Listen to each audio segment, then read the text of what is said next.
Novel सुनने वाले शायकीन को अस्सलाम वालेकुम। अच्छा जी, बहुत सारे रीडर्स हैं जो कह रहे हैं कि सफ़र सल्तनत कब पोस्ट होगा, सफ़र सल्तनत कब पोस्ट होगा। तो हम आपको बताते चलें कि हमारी राइटर जो सफ़र सल्तनत लिख रही थी, उन्होंने नावल को स्टॉप किया हुआ है। पहले उन्हें कुछ ज़रूरी काम था इस वजह से, और अब हो सकता है गर्मी की शिद्दत इतनी हो गई है कि उनका दिल न कर रहा हो लिखने को। तो जैसे ही वो अपलोड करेंगी, हम पूरी कोशिश करेंगे कि आपको मुकम्मल 1 टाइम में ही पूरा नावल दिया जाए, ताकि आपके सब्र का फल आपको बहुत अच्छा मिले। और ऐसा भी हो सकता है कि वो उसमें कुछ और ज़्यादा अच्छा लिखना चाहती हों, जिससे आप बहुत दिलचस्पी से पढ़ें। तो हमारे साथ बने रहिए, जल्द ही आपको हम सफ़र सल्तनत 1 टाइम में देंगे, ठीक है। तब तक आप हमारे चैनल को सब्सक्राइब करें, वीडियो को लाइक करें और बेल आइकन को प्रेस कर दें, ताकि आने वाली न्यू नोटिफिकेशन आपको बर वक्त मिल सके। आज मैं जो आपके लिए नावल लेकर आई हूँ वो है जिया अब्बासी का लिखा गया है किडनैपर। मैं ये फ़र्स्ट टाइम में पढ़ने लगी हूँ, आप मेरे साथ सुनिएगा, मैं भी देखती हूँ इसमें आगे क्या लिखा हुआ है और मिलके एंजॉय करते हैं। चलते हैं नावल की जानिब। मैं कहाँ हूँ? उसने सामने कुर्सी पर बैठे शख्स को धुंधलाई आंखों से देखते हुए पूछा। सर पर मौजूद बल्ब की रोशनी में वो बामुश्किल अपनी आंखों को खोलने की कोशिश कर रही थी, जो दवाई के ज़ेरे असर अब भी बंद हो रही थी। न जाने क्या दुश्मनी थी, उसे यहाँ क्यों लाया गया था, लेकिन ये भी अंदाज़ा हो रहा था कि सामने बैठे शख्स के इरादे कुछ ठीक नहीं। तभी तो वह रस्सियों में जकड़ी उस नीम अंधेरे कमरे में मौजूद थी। मैं तुमसे पूछ रही हूँ, क्यों बांधा है मुझे? कुर्सी पर बैठी वो चिल्लाई, साथ साथ रस्सियों से जकड़े हाथों को आज़ाद करने की कोशिश भी की। ए छोकरी, चीख नहीं, समझी, वरना मैं भूल जाऊंगा कि तू एक औरत है। कमरे में क्रख्त भरी आवाज़ गूंजी। उस सिनफे नाजुक ने फिर अपनी आंखों को खोलते हुए उस शख्स को देखना चाहा, पर बल्ब की चुभती रोशनी ने उसकी कोशिश को एक बार फिर नाकाम बना दिया था। ज़िंदगी चाहती है तो मुंह बंद करके बैठ जा। उसके चेहरे पर नजरें जमाए वो क्रख्त लहजे में बोला, कौन हो तुम? क्यों मारना चाहते? अभी बात मुकम्मल भी नहीं कर पाई थी कि एक बार फिर वो बेहोशी की तरफ जाने लगी। सामने बैठा शख्स खामोशी से उसकी बंद होती आंखों को देखता रहा।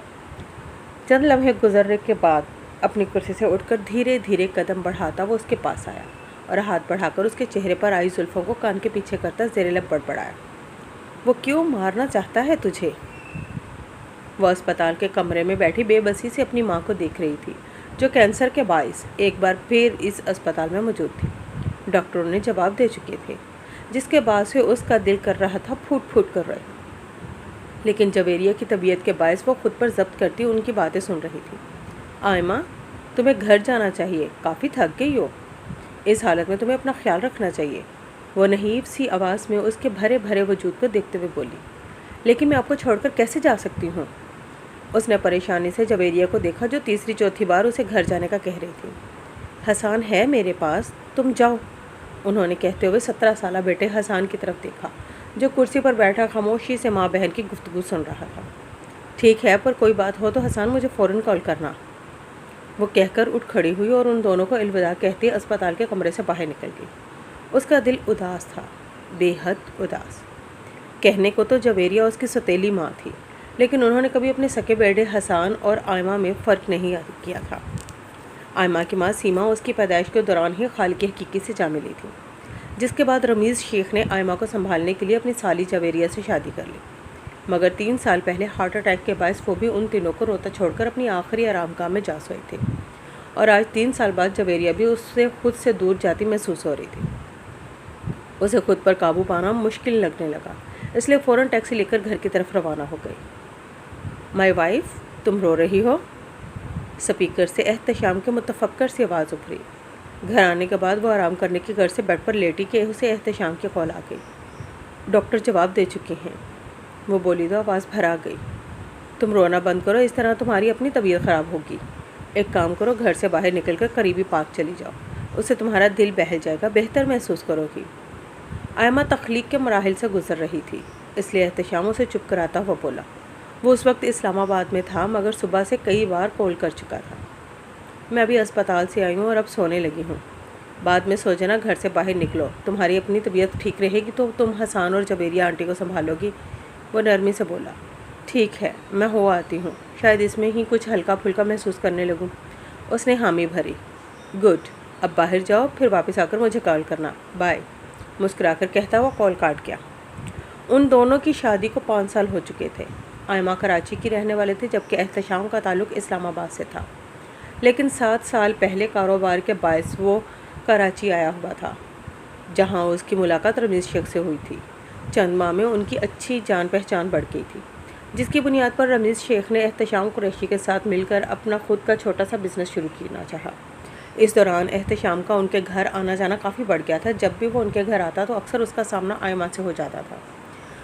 उन्हीं गैर इरादों मुलाकातों में जहाँ दोनों के दरमियान बेतकल्लुफ़ी की दीवार गिरी, वहीं दिल की सरजमीन पर चाहत की कली खिल उठी। जवेरिया और रमीज़ को भी क्या एतराज़ होना था, देखा भला कारोबारी लड़का था। मौका गनीमत जानकर उन्होंने फ़ौरन उस रिश्ते के लिए एहतशाम की अम्मी को हाँ कर दी, और यूँ आयमा 20 साल की उम्र में आयमा रमीज़ से आयमा एहतशाम बन गई। आयमा ने गहरा सांस लिया और अपनी चादर ओढ़कर घर से बाहर निकल गई। उसका दिमाग बिल्कुल माफ हो रहा था। वो यूं ही गायब दिमागी से सड़क पर चल रही थी कि तभी अचानक एक वैन उसके सामने आकर रुकी। उससे पहले वो कुछ समझकर किसी को मदद के लिए पुकारती, उनमें से एक आदमी ने तेज़ से वैन का दरवाज़ा खोलकर उसे अंदर की जानिब खींच लिया। एक बार फिर उसने आंखों को खोलने की कोशिश की। चकराता हुआ सर, ऊपर से छुपती बल्ब की रोशनी उसकी कोशिश को नाकाम बना रही थी। उसने वापस आंखें बंद कर ली। ये छोकरी खाना खा ले। दरवाज़ा खोलकर अंदर आता आदमी उसे एक नज़र देखकर नज़रें झुका गया। आयमा ने बामुश्किल आंखें खोलकर उसे देखा, जो कम से कम 15-16 साल का लड़का था। उसके हाथ में खाने की ट्रे मौजूद थी। आखिर मैंने क्या बिगाड़ा है, मुझे क्यों बांधा है यहाँ? उसे देखकर चिल्लाई। बॉस ने कहा है तुम्हारे इस हालत में चीखना चिल्लाना अच्छा नहीं, खाना खा लो। वो कहता हुआ आगे बढ़ा और उसका दाएं हाथ खोलने लगा ताकि वह आसानी से खाना खा सके, जबकि आयमा उसकी बात सुनकर हैरत से उसे देख रही थी। कैसे अजीब किडनैपर थे, जहाँ एक तरफ उसे अगवा किया गया था, वहीं दूसरी तरफ उसकी हालत का ख्याल भी रख कर रहे थे। मुझे नहीं खाना, मुझे जाने दो। वो एक बार फिर चिल्लाए। बॉस आएंगे तो उनसे बात करना, फ़िलहाल खाना खाओ। 10 मिनट बाद आऊँ तो प्लेट खाली मिले। ट्रे उसकी गोद में रखकर वो कमरे से बाहर निकल गया। आयमा ने एक नज़र अपने दाएं हाथ पर डाली जो रस्सी की कैद से आज़ाद था, और दूसरे बाएं हाथ पर जो अभी भी कैद में बना था। वो बहुत मुश्किल एक हाथ से निवाला बना कर हल्क से उतारने लगी। अजीब बेबसी थी, लेकिन इस हालत में नखरे भी तो नहीं दिखा सकती थी, वरना कभी उस खाने को हाथ ना लगाती। खाना खा लिया उसने? सोफे पर बैठा शेर अफगान अपने सामने खड़े नियाजी को देखकर पूछने लगा, जो अदब से सर झुकाए खड़ा था। जी बॉस, खाना खा लिया है। ठीक है, अब तुम जाओ। वो कहता हुआ खुद भी सोफे से उठ खड़ा हुआ और राहदारी से गुजरकर उस कमरे में आया जहाँ आयमा रस्सियों में जकड़ी चीखले चिल्लाने में मज लगी हुई थी। तुम आखिर बताओगे क्यों लाए हो मुझे यहाँ? शेर अफगान को देखते ही आयमा ने रोते हुए पूछा। चुप, बिल्कुल चुप। जो पूछ रहा हूँ बस उसका जवाब दे। पहले के मुकाबले वो अब ज़रा नर्म लहजे में गोया हुआ उसके सामने कुर्सी पर आगे को झुककर बैठ गया। वो क्यों मारना चाहता है तुझे? उसके पूछने पर आयमा रोना धोना भूलकर उलझन भरी नज़रों से उसे देखने लगी। कौन मारना चाहता है मुझे? मैंने तो किसी का कुछ बिगाड़ा ही नहीं। शेर अफगान जो कुर्सी पर आगे को झुककर बैठा था पीछे हुआ और कुर्सी से पुश्त लगाता बगौर उसके चेहरे को देखने लगा। बिला शोभा सामने बैठी लड़की खूबसूरत होने के साथ साथ मासूम भी थी। फिर न जाने उस शख्स की क्या दुश्मनी थी जिसने उसे मारने के लिए शेर अफगान को पैसे दिए थे। कौन मारना चाहता है मुझे? उसकी नज़रें और कमरे में फैली खामोशी से घबराकर आयमा ने फिर पूछा। शेर अफगान चंद लम्हे मजीद उसे देखता रहा, फिर ठहरे हुए लहजे में बोला, तेरा शोहर। लिविंग रूम के सोफे पर बैठा वो आराम से टीवी देख रहा था जब मोबाइल की बजती टोन ने उसे अपनी जानिब मतवज्जा मबजूल करवाई। उसने एक बेजार नज़र सामने टेबल पर रखे अपने मोबाइल पर डाली, मगर अगले ही लम्हे उसकी आंखें चमकने लगी। उसने हाथ में पकड़े रिमोट से टीवी की आवाज़ कम की और फिर टेबल पर रखा मोबाइल उठाकर कान से लगाया। हेलो, तुम्हारी बीवी को हमने उठा लिया है। एहतशाम के हेलो कहते ही शेर अफगान की आवाज़ उभरी, जिस पर एक मकरूह मुस्कुराहट उसके होंठों को छू गई। चंद पल की खामोशी के बाद वो मुख्तसर सा बोला, किलहर। आयमा फटी फटी नज़रों से कभी मोबाइल को तो कभी शेर अफगान को देख रही थी। चंद सेकंड्स पहले सुनी एहतशाम की आवाज़ ने उसे हिला कर रख दिया था। उसे अपने कानों पर यकीन नहीं आ रहा था कि वाकई उसके अपने शौहर ने उसे मरवाने के लिए किसी किडनैपर को पैसे दिए हैं। सुन ली अपने मर्द की आवाज़? अब तो यकीन हो गया होगा। कमरे में गूंजती शेर अफगान की आवाज़ पर उसने शर्म से अपना सर झुका दिया। कैसी बदनसीब औरत थी वो। शौहर तो बीवी का साहिबान होता है और बीवी शौहर की इज्जत, जबकि उसके अपने शौहर ने खुद अपनी इज्जत को कत्ल करने के लिए एक गुंडे को सौंप दिया था। ना सिर्फ बेबी बल्कि अपने होने वाले बच्चे को भी। देख, डर नहीं, मैं तुझे कुछ नहीं करता। उसके झुके सर को देखकर शेर अफकर नरमी से बोला, जिस पर एक झटके से आयमा ने सर उठाकर उसे देखा। वो उसे ही देख रहा था। क्या इतनी हैरानी क्या हो रही है? गुंडा ज़रूर हूँ मगर अपने भी कुछ उसूल हैं।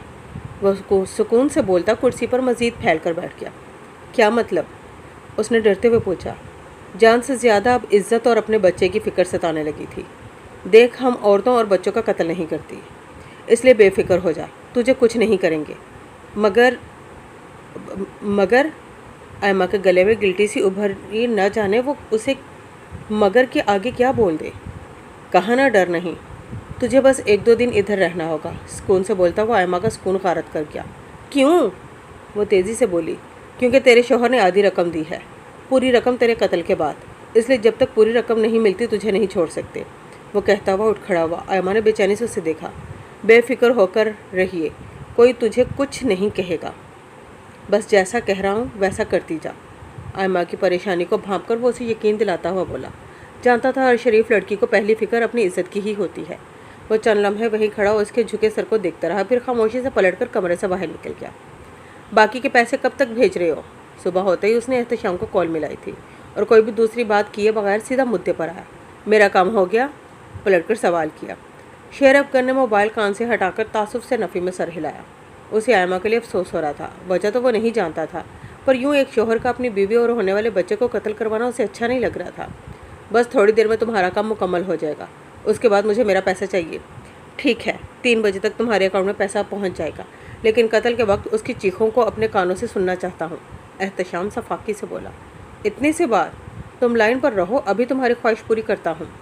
कहता हुआ वो अपने सोफे से उठा और कमरे से बाहर निकलकर राहदारी से गुजरता उस दरवाजे के सामने खड़ा हुआ। हाथ के इशारे से अपने बंदे को दरवाज़ा खोलने का हुक्म दिया, जो ताबेदारी से सर हिलाता फ़ौरन दरवाज़ा खोलने लगा। शेर अफगर अंदर दाखिल हुआ, जहाँ वो रस्सियों में जकड़ी बैठी थी, मगर कल की निस्बत आज वो थोड़ा पुरसुकून नज़र आ रही थी।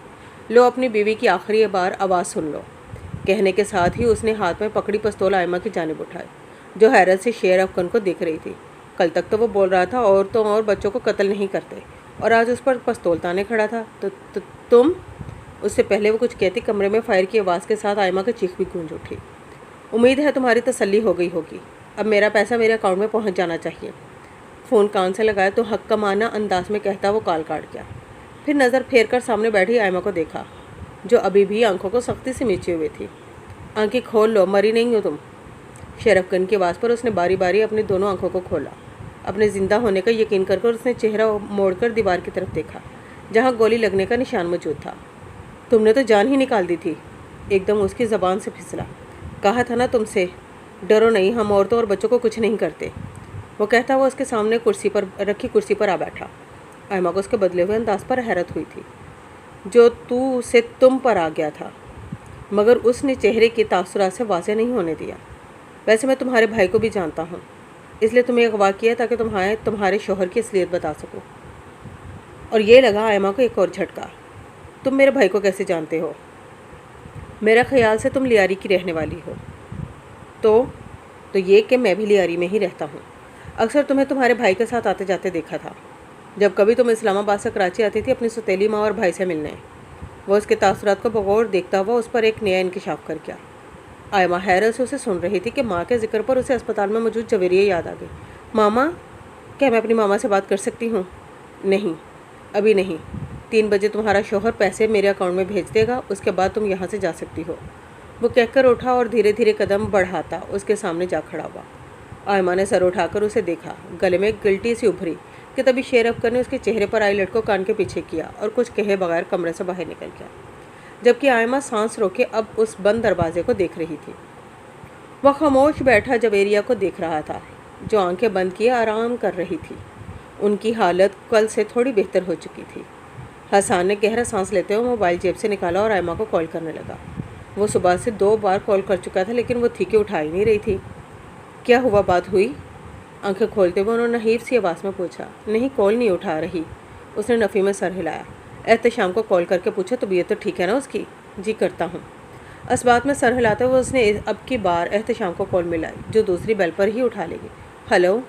स्पीकर से एहतशाम की आवाज़ उभरी। भाई, आप ही कॉल नहीं उठा रही, आपकी उनसे कोई बात हुई थी? नहीं, आज तो नहीं हुई, लेकिन तुम परेशान मत हो, मैं करता हूँ उसे कॉल। जी ठीक है। एहतशाम के कहने में कुछ सुकून हुआ और कॉल बंद करके जवेरिया को देखने लगा, जो सवालिया नज़रों से उसे देख रही थी।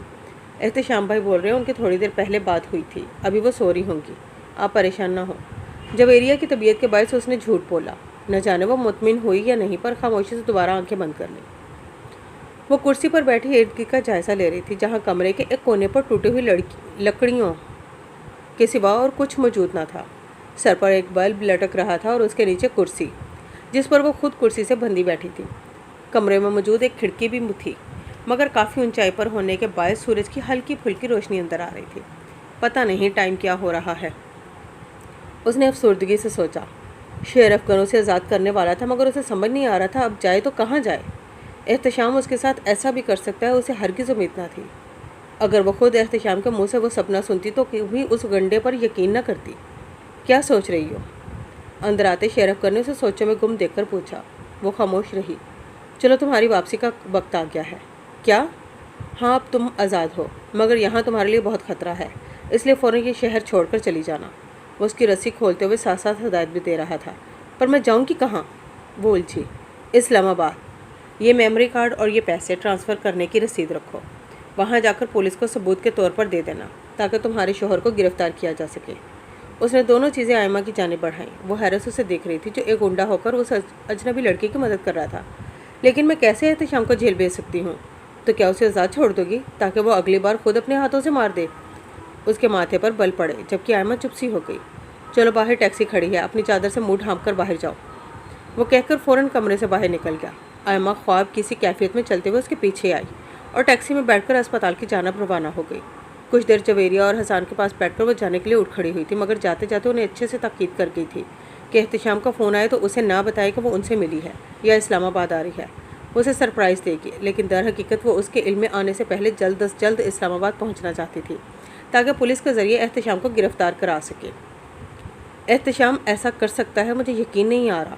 इस्लामाबाद आने के बाद वो सीधा नादिया के पास आई थी, जो यहाँ रहते हुए उसकी काफ़ी अच्छी दोस्त बन गई थी। तुम्हारे सामने है रिकॉर्डिंग और मैसेजेस। आयमा मोबाइल से मेमोरी कार्ड निकालते हुए बोली। उस मेमोरी कार्ड में एहतशाम के खिलाफ सारे सबूत थे, जिसे देखने और सुनने के बाद नादिया भी हैरत ज़्यादा रह गई थी। मेरे समझ नहीं आ रहा, क्या करूँ? क्या मतलब क्या करूँ? वो किडनैपर बिल्कुल ठीक कह रहा था। एहतशाम को जब मालूम होगा तुम जिंदा हो, वो फिर तुम्हें मारने की कोशिश करेगा। और वैसे भी हर कोई उस किडनैपर की तरह नहीं होता। मुझे तो हैरत हो रही है, उसने तुम्हें सही सलामत छोड़ कैसे दिया? सारी बात जानने के बाद नादिया को सबसे ज़्यादा हैरत उसी बात पर हुई थी। शायद अल्लाह ने उसके दिल में रहम डाल दिया, वरना न जाने क्या होता। आयमा ने कहते हुए गहरा सांस लिया। उसे खुद से ज़्यादा अपने बच्चे की फ़िक्र थी। वैसे था कौन? तुमने नाम वाम पूछा? जैसे वो मुझे बताता, और वैसे भी मैं उस हाल में नहीं थी कि मैं सब पूछती। वो जलकर बोली। अच्छा चलो छोड़ो, हमें अब जल्द से जल्द पुलिस के पास जाना चाहिए। चलो उठो। नादिया कहती हुई उठ खड़ी हुई। आयमा ने एक नज़र अपने हाथ में मौजूद मेमोरी कार्ड पर डाली, फिर गहरा सांस खींचकर खुद का पुरसुकून करती पुलिस स्टेशन के लिए रवाना हो गई। एहतशाम, ये सब कैसे हुआ? आखिर कौन थे वो लोग? क्यों मारा आयमा को उन्होंने? एक ज़ईफ़ खातून ने उसके सर पर हाथ फेरते हुए पूछा, जो सख्ती की हालत में सहन में बैठा हुआ था। बैरूनी दरवाज़ा खुला हुआ था। आस पड़ोस के लोग उस वक्त एहतशाम के घर पर जमा थे। सबको आयमा के अगवा होने और मरने की खबर मिल चुकी थी, जिसके बाद एक एक करके हर कोई उसके दुख में शरीक होने आ रहा था। आखिर को ये वक्त ही ऐसा होता है कि दुश्मन भी दोस्त बन जाता है। बेटा बस सब्र करना। न जाने उस मासूम से क्या दुश्मनी थी, कितनी प्यारी बच्ची थी, और अब तो माँ भी बनने वाली थी, एक और खातून बोली, जबकि अपने ही घर से थोड़े फासले पर गाड़ी में बैठी आयमा दुख से उस तमाशे को देख रही थी। कल से अब तक वो खुद को बारहा समझा चुकी थी, मगर उस दिल का क्या करती जो खून के आंसू रो रहा था। वो खुद पर जब्त करती गाड़ी से उतरी और धीरे धीरे मजबूत कदम उठाती दरवाजे के सामने जा खड़ी। सरप्राइज़, मैं ज़िंदा हूँ। एहतशाम जो सर झुकाए बैठा था, उस आवाज़ पर एक झटके से सीधा हुआ। बाकी सब भी हैरत से उसे देख रहे थे। आयमा, तुम जिंदा हो? खुद पर काबू पाते हुए वो आयमा की जानिब बढ़ा, मगर कानों में पड़ते पुलिस सायरन की आवाज़ पर चौंक कर उसे देखने लगा, जो बेतासुर चेहरा लिए खड़ी थी। You are under arrest mister Ehtesham. Police officer van से निकलकर उसके सामने आया। किस जुर्म में? क्या किया है मैंने? तुम्हारे खिलाफ अरेस्ट वारंट है, अपनी बीवी को अगवा करवाने और उसके कत्ल करवाने के जुर्म में। तुम्हें हमारे साथ चलना होगा। ऑफिसर की बात पर एहतशाम ने घबराकर आयमा की तरफ देखा, जो अब नफरत से उसे देख रही थी। क्या उसे सब पता चल गया था? घर आए सारे लोग अब चहमगोइयाँ कर रहे थे। उसने एक नज़र सब पर डाली और फिर पास खड़ी और उसको धक्का देकर भागने ही लगा था कि पुलिस एहलकारों ने आगे बढ़कर तेजी से उसे काबू किया। छोड़ छोड़ मुझे। क्यों, क्या किया तुमने ऐसा एहतशाम? आयमा ने अफसुर्दगी से उसे देखते हुए पूछा, जो मुसलसल खुद को छुड़वाने की कोशिश कर रहा था। क्यों किया? मुझे अपने हाथों से तुम्हारा गला दबा देना चाहिए था। सारी मेहनत मेरी और कारोबार तुम भाई बहन का। अब जब सच सामने था तो एहतशाम ने भी कोई लिहाज नहीं किया। आयमा बेयकीनी से उसे देखने लगी। यानी वो सिर्फ उसे रास्ते से नहीं हटाता बल्कि आगे जाकर उसके भाई को भी नुकसान पहुंचाता। लेकिन तुम फिक्र मत करो, मैं वापस आऊँगा, याद रखना। पुलिस वैन की तरफ जाते हुए वो चबा चबा कर बोला। सारा प्लान उल्टा पड़ गया था। उसे आयमा से ज़्यादा शेर अफकन पर गुस्सा आ रहा था, जिसने मोटी रकम उससे वसूल करके भी आयमा को जिंदा छोड़ दिया था। मैं तुम्हें कभी माफ़ नहीं करूँगी एहतशाम, तुमने तो हमारे बच्चे का भी नहीं सोचा। पुलिस वैन को दूर जाते देख वो ज़ेरे लब बड़बड़ाई और किसी की जानिब देखे बगैर फ़ौरन वहाँ से निकलती चली गई। उस दिन के बाद वो इस्लामाबाद से वापस कराची चली आई थी और आते ही सारी बात हसन के गोश गुजार कर दी थी। अलबत्ता जुवेरिया की तबीयत के बायस उन्हें कुछ भी बताने से मना कर दिया था, मगर किस्मत में शायद मज़ीद इम्तहानात लिखे थे कि एक हफ्ते बाद ही जुवेरिया का इंतकाल हो गया। दोनों भाई बहन के लिए यह खबर क़यामत से कम न थी, लेकिन यही दुनिया का दस्तूर है, जो आया है उसे वापस भी जाना है। जुवेरिया के इंतकाल के बाद आयमा ने खुद की तवज्जो कारोबार की तरफ मबसूल कर ली थी। हसन भी कॉलेज से आने के बाद फैक्ट्री चला जाया करता था। ये भी आयमा की ख्वाहिश थी। वो चाहती थी कि अभी से वो अपनी जिम्मेदारी को समझे ताकि फिर कोई एहतशाम उनकी आंखों में धूल न झोंक सके। ऊपर से उसकी अपनी हालत भी गिरती जा रही थी। उसे डर लगने लगा था, न जाने वो उस बच्चे को भी सही सलामत दुनिया में ला पाएगी या नहीं। मगर इस बार अल्लाह ने उसकी परेशानी को खुशी में बदल दिया था, जब 3 माह बाद उसने अपनी छोटी सी जन्नत को पहली बार अपनी बाहों में लिया। उसका नर्म मुलायम लम्स उसके हर दुख पर किसी खुशगवार फुहार की तरह साबित हुआ था। अपनी जन्नत को मुझे दो, मैं कमरे में ले जाकर सुला देता हूँ। हसन सोते ही जन्नत को आयमा की गोद से लेता हुआ बोला। ठीक है, तुम इसे काट में लिटा दो, मैं तुम्हारे लिए चाय बनाती हूँ। आयमा कहती हुई लिविंग रूम से निकलकर किचन की जानिब बढ़ी। हसन आज फैक्ट्री से देर से घर आया था और अब खाने के बाद उसे चाय की तलब हो रही थी। हसन जन्नत को उठाए उसे आयमा के कमरे में ले आया और काट में लिटाकर उसे प्यार करता वापस कमरे से बाहर निकल गया। जब खिड़की पर डले पर्दे के पीछे छुपा शख्स हसन के जाने का यकीन करके बगैर कोई छाप पैदा किए कार्ड के पास आया और जन्नत को अपने बाजू में उठाकर दिलचस्पी से उसे देखने लगा, जो हूबहू अपनी माँ की कॉपी थी। मेरी शहजादी, पहचाना अपने बाबा को? वह सरगोशी करते हुए बोला। जल्द तुम और तुम्हारी माँ मेरे पास होंगे।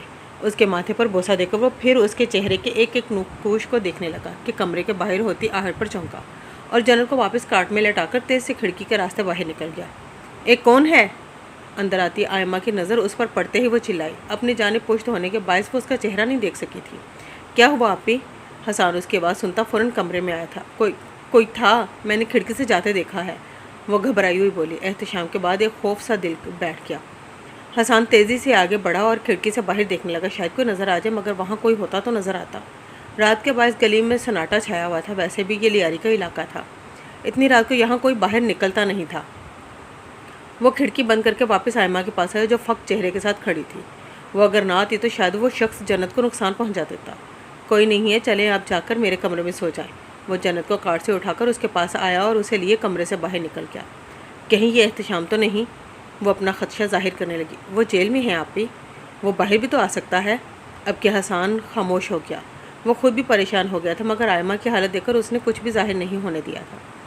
नहीं, ये भी तो हो सकता है चोर हो। अब आप आराम करें, मैं लिविंग रूम में ही हूँ, कुछ चाहिए हो तो आवाज़ दीजिएगा। वो उसे और जन्नत को अपने कमरे में छोड़कर खुद बाहर निकल गया। उसे जन्नत के लिए कुछ ज़रूरी सामान खरीदना था, इसलिए वो आज दोपहर में मार्केट चली आई थी। सारा सामान लेने के बाद वो अपनी चादर ठीक करती तेज़ी से अपनी गाड़ी के पास आई और सामान पिछली नशिस्त पर रखकर दरवाज़ा बंद करती ड्राइविंग सीट पर आ बैठी। जन्नत घर पर अकेली थी, इसलिए उसे जन्नत की फ़िक्र हो रही थी। हालांकि इस वाक़े को एक हफ्ता गुजर चुका था। उसके बाद से उसने फिर किसी को घर में घुसते या निकलते नहीं देखा था, मगर फिर भी दिल में डर सा बैठ गया था। जन्नत जाग न गई हो, वरना रो रो कर बुरा हाल कर लेगी। उसने सोचते हुए अभी गाड़ी स्टार्ट की ही थी कि कोई तेज़ी से दरवाज़ा खुलता उसके बराबर वाली सीट पर आ बैठा। जल्दी चलाओ गाड़ी, चलो। चेहरे पर नकाब लगाए, हाथ में पिस्तौल थामे, वो उसकी हैरत से खुली आंखों में झांकता हुआ आया। चलो, मेरी शक्ल क्या देख रही हो? वो झंझलाकर बोला। आयमा जो हैरत से उसे देख रही थी फ़ौरन संभलते हुए गाड़ी स्टार्ट की और आगे बढ़ा दी। उस रास्ते पर डालो गाड़ी, एक और हुक्म जारी किया। उसके हाथ में मौजूद पिस्तौल देकर वो खौफज़दा होती इस बात में सर हिलाने लगी और फ़ौरन गाड़ी के उसके बताए रास्ते पर डाल दी। चंद मिनट बाद वो एक सुनसान सड़क पर मौजूद थे, जब उस आदमी ने गाड़ी रोकने का हुक्म दिया। बस अब यहाँ से चले जाऊँगा मैं, वो पुरसुकून सा बोला, जबकि उसकी आवाज़ पर गौर करती आयमा हैरत से गोया हुई। तुम वही किडनैपर हो ना? अरे वाह छोरी, बड़ी अच्छी याददाश्त है, उसने कहते हुए चेहरे का नकाब हटाया। आयमा खामोशी से उसे देखती रही। इस अरसे में एक यही तो चेहरा था जो उसके जहन से निकल नहीं पाया था। क्यों भाग रहे थे तुम? चल लम्हे की खामोशी के बाद उसने पूछा। न जाने क्यों अपने सामने मौजूद शख्स से उससे डर नहीं लग रहा था। वो कुछ लोग पीछे लगे थे। एक बार फिर सुकून से जवाब दिया। क्या मिलता है तुम्हें ये सब करके? हाथ नहीं कांपते मासूम लोगों का कत्ल करते वक्त? ओ छोरी, पेट की आग बुझाने के लिए ये सब करना पड़ता है। और आज तक जिनको मारा है वो भी कोई दूध के धुले नहीं थे, बल्कि वाजिबुल कत्ल थे। इस हुकूमत को तो मेरा एहसानमंद होना चाहिए। इस मुल्क की गंदगी को ख़त्म कर रहा हूँ। शेर अफगन फ़ख्र से अपना कॉलर अकड़ा कर बोला। आयमा उसे देखकर रह गई, जो अपने करतूतों को ऐसी शान से बता रहा था कि गुंडा नहीं बल्कि मुल्क का मुहाफिज हो। शेर अफगन ने पिस्तौल जेब में रखी और चेहरा मोड़कर उसे देखा। वैसे छोड़, ये बता, मुझसे शादी करेगी? अब क्या आयमा हैरत से उसे देखेगी। जिस शख्स ने चंद माह पहले उसे पैसों के लिए किडनैप किया था, आज उसके सामने बैठा शादी की पेशकश कर रहा था। दिमाग दुरुस्त है आपका? मैं शादीशुदा हूँ, एक बच्ची की माँ हूँ। तो क्या हुआ, मैं संभाल लूँगा, तुम्हारे साथ तुम्हारी बच्ची को भी। और तुमने खुला नहीं लिया अपने शोहर से? वैसे बोल रहा था जैसे बहुत बेतकल्लुफ़ी हो उनमें। ये आपका मसला नहीं है, और गाड़ी से उतरे, मुझे घर जाना है, वो नागवारी से बोली। हालांकि एहतशाम के जेल जाने के बाद उसने खुला का केस भी दायर कर दिया था। मगर उस गुंडे को बताना उसे मुनासिब नहीं लगा। हाँ, अभी तो जा रहा हूँ, लेकिन सोचना ज़रूर मेरी ऑफ़र के बारे में, कसम से बहुत खुश रखूँगा। वो कहता हुआ फ़ौरन गाड़ी से बाहर निकल गया। मगर उसके लफ्ज़ों की बाज़गश ने आयमा का पीछा नहीं छोड़ा। घर आने के बाद भी शेर अफगन को सोचती रही थी। एक गुंडे के साथ शादी, वो सोचना नहीं चाहती थी, फिर भी उसे सोची जा रही थी। हसन जब घर आया तो उसने आज का सारा वाक़या भी उसके गोशगुजार कर दिया था। कम उम्र होने के बाद हसन को भी समझ नहीं आया आखिर उस मामले से कैसे निपटे। वो एक गुंडा था और अपनी बात पूरी ना होने पर उन्हें कोई भी नुकसान पहुंचा सकता था। अब परेशान नहीं हो आप ही, हम ऐसा करते हैं, कुछ वक्त के लिए ये जगह छोड़कर किराए के घर में शिफ्ट हो जाते हैं। उसने अपनी सोच के हिसाब से हल पेश किया। हाँ चलो, देखते हैं क्या करना है। आयमा फीका सा मुस्कुराई और जन्नत को लिए अपने कमरे की जाने पड़ गई। वह हसन को मज़ीद परेशान नहीं करना चाहती थी। उस दिन के बाद से शेर अफगन फिर उसे टकराया नहीं था, जिस पर उसने शुक्र अदा किया। ऐसा नहीं था आयमा को उससे कोई डर था, बल्कि शेर अफगन वो शख्स था जिसने उसकी अपने शोहर से जान बचाई थी। बेशक मौत और ज़िंदगी अल्लाह के हाथ में है, लेकिन आयमा की कहानी में उसने अहम किरदार अदा किया था। मगर उसकी शादी की बात ने आयमा को हिलाकर रख दिया था, जिसे वो न चाहते हुए भी सोचे जा रही थी। वक्त गुजर रहा था। एहतशाम से उसकी खुला हो चुकी थी। अब उसकी सारी तवज्जो बस जन्नत और हसन पर थी। ज़िंदगी खुशियों भरी नहीं, पुरसुकून से गुजर रही थी, और मज़ीद सुकून से गुजर जाती अगर एक दिन एहतशाम उससे ना टकराता। वो उस वक्त इस्लामाबाद वाले घर पर थी। एक हफ्ते से वो तीनों ज़रूरी काम की वजह से इस्लामाबाद आए हुए थे, लेकिन आज जन्नत की तबीयत ख़राबी की बायस वो जल्दी जल्दी घर का काम निपटाती अस्पताल की तैयारी के लिए हो रही थी। मौसम की तब्दीली की वजह से आज सुबह से ही जन्नत को बुखार चढ़ा हुआ था, जो कम होने की बजाय मज़ीद बढ़ता जा रहा था। इससे पहले कि तबीयत मज़ीद बिगड़े, वो अस्पताल जाने का इरादा करती तैयार होकर जन्नत के लिए घर से बाहर निकल गई। रास्ते में उसने हसन को भी कॉल कर दी थी ताकि वो घर आ जाए और तो परेशान ना हो। खुद वो अस्पताल पहुंचकर डॉक्टर से चेकअप करवाने और दवाइयाँ लेने के बाद अब वापस घर की तरफ रवाना थी, जब गाड़ी चलाते वक्त कोई सामने सड़क पर आ खड़ा हुआ। उसने बर वक्त ब्रेक लगाया, वरना ऐन मुमकिन था गाड़ी सामने खड़े शख्स से टकरा जाती। पागल हो क्या, अभी मर जाते। गाड़ी से निकलकर वो गुस्से से उस नकाबपोश शख्स को देखकर बोली। वो धीरे धीरे कदम उठाता उसकी जानिब बढ़ने लगा। मुझे पहचाना नहीं जाने एहतशाम? 2 कदम के फासले पर रुककर चेहरे से नकाब हटाता वो मकरू मुस्कुराहट होंठों पर सजाए बोला, जबकि आयमा बेयकीनी से अपने सामने खड़े शख्स को देखे गई। चंद माह पहले छाया खौफ एक बार फिर जाग गया था। तुम तो जेल में थे ना? उसकी बात पर एहतशाम हंसा और धीरे धीरे कदम उठाता मजीद उसकी जाने बढ़ा। आयमा को अपने इर्द गिर्द खतरा महसूस हुआ। सुनसान सड़क पर कोई मदद करने वाला नहीं था। वो उल्टे कदमों पीछे होने लगी। हाँ, आज ही जेल से फरार हुआ था, और किस्मत देखो रास्ते में तुम टकरा गई। एहतशाम कहता हुआ उसके करीब पहुंच चुका था, मगर उससे पहले वो कुछ करता किसी ने गिरेबान से पकड़कर उसे दूर धकेला। एहतशाम लड़खड़ाकर पीछे ज़मीन पर जा गिरा। तुम? अपने सामने खड़ा शेर अफगन को देखकर उसने दांत पीसे। कितना बड़ा नुकसान करवा दिया था उस किडनैपर ने, उसकी वजह से वो जेल तक पहुंच गया था। हाँ, मैं वही शेर अफगन जिसे तुमने आयमा को मारने के पैसे दिए थे, उसने कहते हुए एहतशाम को फिर गिरेबान से पकड़कर अपने मुकाबिल किया और एक ज़ोरदार घुंसा उसके चेहरे पर मारा, जिससे वो एक बार फिर ज़मीन बोस हो गया। आयमा हैरत और परेशानी से शेर अफगन को एहतशाम को मारते देख रही थी। कैसे इंसान था जो आज दूसरी दफ़ा उसकी जान बचाने के लिए न सिर्फ उसके पास मौजूद था, बल्कि उसके बारे में सब जानता भी था। और एक वो थी जिसे उसका नाम भी आज पता चला था। खुद शेर अफगन के मुंह से। छोड़ दो उसे शेर अफगन, वो मर जाएगा। एहतशाम की बुरी होती हालत देखकर आयमा चिल्लाई। उसके मुंह और सर से खून निकलने लगा था। हालत निढाल सी हो गई थी। भले गुंडे के आगे वो क्या कर सकता था, तो बेचारा पीट ही रहा था। छोड़ दो उसे, देखो पुलिस आ गई। दूर से आते पुलिस वैन को देखकर उसने शेर अफगन का बाजू पकड़कर पीछे करना चाहा। क्या हो रहा है यहाँ? और तू बहुत शौक है ना जेल से भागने का। पुलिस जो एहतशाम के जेल से भागने के बाद उसे ढूंढते फिर रही थी, यूं उन तीनों को सुनसान सड़क पर खड़े देख उनके पास आकर वैन रुकी, मगर एहतशाम को देखते ही ऑफिसर ने उसे आड़े हाथों लिया। हम तो यहाँ से गुजर रहे थे ऑफिसर, यही गाड़ी के सामने आकर मेरी बीवी से बदतमीजी करने लगा। शेर अफगन ने सफाई से झूठ बोला, जबकि उसकी बीवी कहने पर आयमा ने गड़बड़ाकर उसे देखा, जो मज़े से उसे अपनी बीवी बना गया था। चलो जाओ यहाँ से, इसे हम संभाल लेंगे। ऑफिसर के कहते ही उसने आयमा का हाथ पकड़कर उसे गाड़ी में बिठाया और खुद ड्राइविंग सीट पर आकर गाड़ी स्टार्ट करता वहाँ से निकलता चला गया। इसलिए कहा था मुझसे शादी कर लो, हर बार तुम्हारी मदद के लिए कोई आए, ज़रूरी नहीं। वो गाड़ी को थोड़ा फासले पर ले जाकर रोकते हुए बोला। ये सड़क सुनसान नहीं थी, आसपास से लोग गुजरते दिखाई दे रहे थे। आयमा ने खामोश नज़र उस पर डाली और फिर चेहरा मोड़कर सामने की तरफ देखने लगी। वो उस वक्त शदीद जहनी दबाव का शिकार थी। मैं एक लवारस इंसान हूँ आयमा। जब से होश संभाला खुद को यतीम खाने में पाया। वहाँ की सख्ती और बच्चों के साथ सलूक देखकर मैं 15 साल की उम्र में वहाँ से भाग निकला था। जब बाहर की दुनिया में आया तो पेट का दोज़ख भरने के लिए छोटी मोटी चोरी करने लगा, और देखते ही देखते ये छोटी मोटी चोरियाँ बड़ी बड़ी वारदात में तब्दील हो गई। जानता हूँ मैं एक गुंडा हूँ, मुझे शौहर के तौर पर कबूल करना तुम्हारे लिए आसान नहीं, मगर वो रुका और गहरा सांस लेकर खुद भी सामने देखने लगा। तुम्हारे आने के बाद मैंने सब कुछ छोड़ दिया है आयमा, नौकरी भी तलाश कर ली है, ताकि तुम्हें और अपनी जन्नत को हलाल की रोटी खिला सको। शेर अफगन की बात पर आयमा ने चेहरा मोड़कर हैरत से उसे देखा तो वह जन्नत के नाम से भी वाकिफ़ था। ऐसे हैरान नहीं हो, मैं मजबूर था तुम पर नज़र रखने पर। आयमा की हैरानी को भांपते हुए मुस्कुरा कर बोला। तो फिर उस रात भी आप थे जो खिड़की में? हाँ, मैं ही था। उसने इस बात में सर हिलाते हुए गाड़ी स्टार्ट की और घर के रास्ते पर डाल दी। मज़ीद कुछ कहने के लिए उसके पास कुछ नहीं था। वो खुलकर इजहार करने वालों में से नहीं था कि जीने मरने की कस्में खाता या चांद तारे तोड़कर लाने में जैसे दावे करता। जन्नत को थामे आयमा उलझी हुई सामने सड़क को घूर रही थी। ये बात दुरुस्त थी कि एक गुंडे को शौहर के तौर पर कबूल करना मुश्किल था, पर नामुमकिन नहीं। वो एक तन्हा इंसान था जिसे अच्छे बुरे की तमीज़ देने वाला कोई नहीं था, लेकिन अगर उसके बायस वो गुनाहों से भरी दुनिया को छोड़ रहा था तो क्या फिर भी अपने उस मुहाफिज को इनकार करना ठीक था? वो नहीं सोचों में घिरी थी जब गाड़ी तो फिर उस रात भी आप थे जो खिड़की में थे? हाँ, मैं ही था। उसने इस बात में सर हिलाते हुए गाड़ी स्टार्ट की और घर के रास्ते पर डाल दी। मज़ीद कुछ कहने के लिए उसके पास कुछ नहीं था। वो खुलकर इजहार करने वालों में से नहीं था कि जीने मरने की कस्में खाता या चांद तारे तोड़ कर लाने जैसे दावे करता। जन्नत को थामे आयमा उलझी हुई सामने सड़क को घूर रही थी। ये बात दुरुस्त थी कि एक गुंडे को शौहर के तौर पर कबूल करना मुश्किल था, पर नामुमकिन नहीं था। वो एक तन्हा इंसान था जिसे अच्छे बुरे की तमीज़ देने वाला कोई शख्स नहीं था, लेकिन अगर उसके बायस वो गुनाहों से भरी दुनिया को छोड़ रहा था तो क्या फिर भी अपने उस मुहाफिज को इनकार करना ठीक था?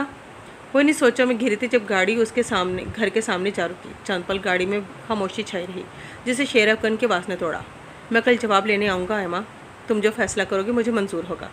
वो कहकर गाड़ी का दरवाज़ा खोलकर बाहर निकलने लगा जब हाथ बढ़ाकर आयमा ने उसका हाथ थाम लिया। शायद शेर अफगन को उस दलदल भरी ज़िंदगी से बाहर लाने के लिए अल्लाह ताला ने उसे चुन लिया था कि बर वक्त उसने फैसला कर लिया, जो एहतशाम से धोखा खाने से पहले वो कभी सोच भी नहीं सकती थी। नावल सुन के हमें अपनी कीमती राय हमारे कमेंट्स बॉक्स में लाजमी दिया करें, ताकि हमें पता हो कि हम जो पढ़ रहे हैं, जो आपके लिए ला रहे हैं, वो कैसा है, आपको वो कैसा लग रहा है। ठीक है।